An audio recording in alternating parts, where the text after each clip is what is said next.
Spread moves are a big part of competitive VGC Pokemon. They hit both opponents and have their damage reduced to 75%. Pokemon like Tyranitar and Mega Salamence have been a big presence in VGC, helped by spread moves like Rock Slide and Hyper Voice, and in the newest generation, Pokemon like Fluttermane and Goldengo have so high viability thanks to their access to spread moves. But it has not always been like this. In Generation 3, almost all spread moves are bad, because the reduction is not to 75% but to 50%. Salamence with Rock Slide, a 4-hit KO on Zapdos.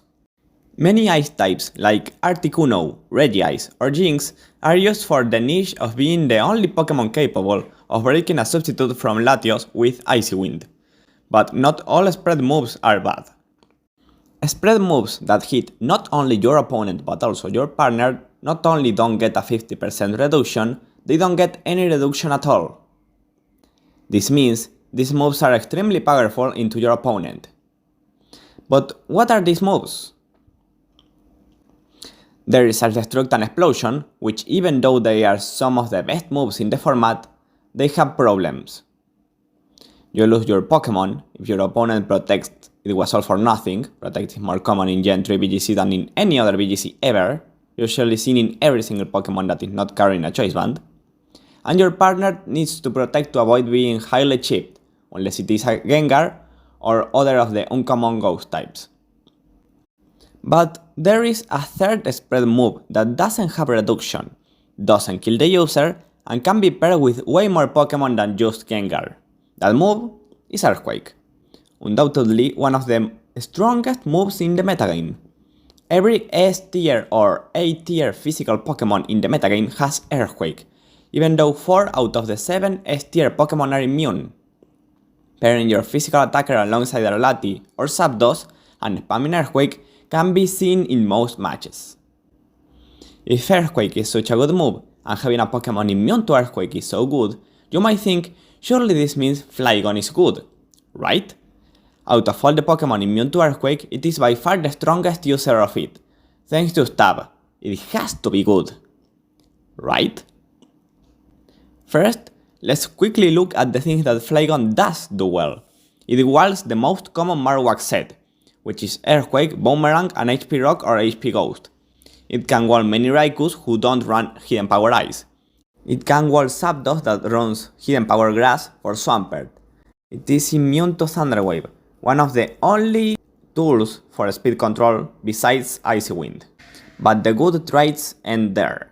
You see, as I mentioned before, pairing an Earthquake user with a Lati or Zapdos is extremely common, and there is a good reason that is usually one of them. They can threat every top tier Pokemon immune to ground. Latios with the combination of Psychic for Gengar and Ice Beam for the rest, and Zapdos with Thunderbolt and Hidden Power Ice, hitting all of them super effectively except Gengar. This makes Flygon a very ineffective ground immune, as it has a 4x weakness to the Pokemon paired with Earthquake spammers. But it isn't just that.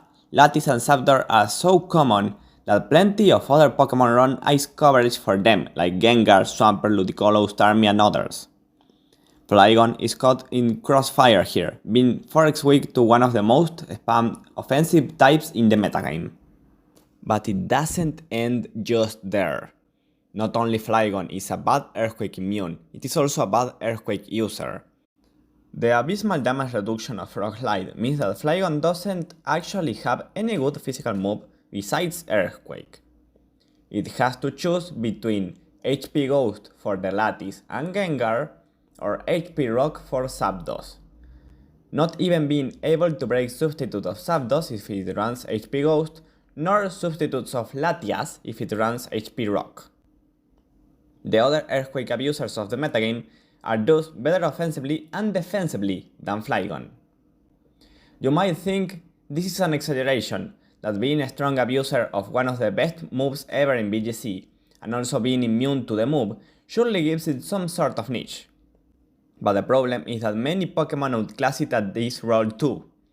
Even though they are not as strong with Earthquake because they don't have stab, all of Gyarados, Aerodactyl, and Salamence are better at this role.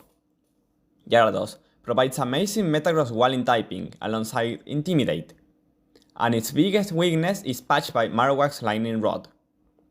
It can also become stronger with the use of Dragon Dance. Aerodactyl and Salamence are very niche Pokemon who don't see much usage anyway, but they are still better than Flygon.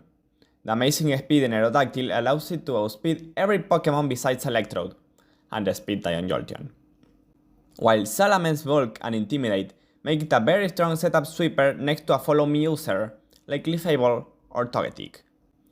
And this is not all, as even Claydol is better at the role than Flygon. Claydol is way weaker than Flygon, but thanks to its typing and great bulk, it can tank those ice moves that OHKO Flygon, and access to Explosion give it a way to make up for its low attack. Shadow Ball gives it a way to hit both Gengar and the Lattice. It also has Skill Swap, a common strategy with Slacking or Raikou. This results in Flygon being outclassed by Pokemon that are outclassed by Pokemon that are outclassed. In the latest viability rankings, Flygon was dropped to unranked, below even trash like Mr. Mime or Omastar. So what do you think? Is Flygon underrated? Let me know down in the comments, and that is all, so goodbye!